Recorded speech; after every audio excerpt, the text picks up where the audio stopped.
And we begin right now with a major development in the explosion of Bar 5015 5 years ago that was caught on camera. That popular spot blew up 5 years ago, scattering debris all over the place. Yeah, and this afternoon, 3 arrests in this case, including the former owner of the embattled turkey leg hut.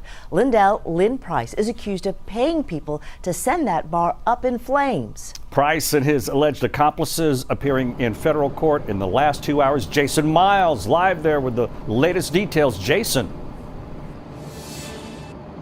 Hey there, guys. Yeah, I just got word that Lynn Price will be held in federal custody until a detention hearing next Thursday. Meanwhile, 2 alleged accomplices heard charges against them this afternoon before being released pending their next court dates here in federal court.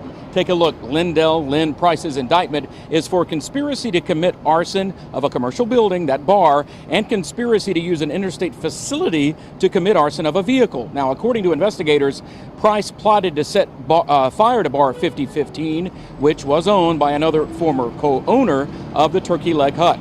I covered that fire nearly 5 years ago, which resulted in a big explosion, as you mentioned, at the bar out on Alameda Road. The FBI says Lynn Price allegedly recruited and paid co-defendants Armani Williams and John Lee Price, no relation, and others to pour gas in the bar, then set it on fire. In a separate incident, Lynn Price accused of paying John Lee Price and others to set fire to a stolen car.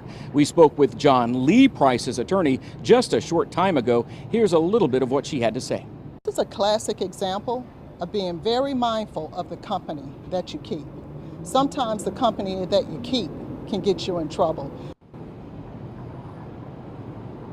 John Lee Price is also facing federal charges in an unrelated drug case over in Mississippi, which his attorney did not want to discuss. If convicted, all 3 men face up to 20 years in prison, a $250,000 fine for the arson-related charges back here in Houston. You may recall, and all of us covered stories from time to time, the Turkey Leg Hut was basically the toast of the town at one point, but it permanently closed last December thanks to a court-ordered lease termination. Of course, that followed several lawsuits, a bankruptcy, even health code violations.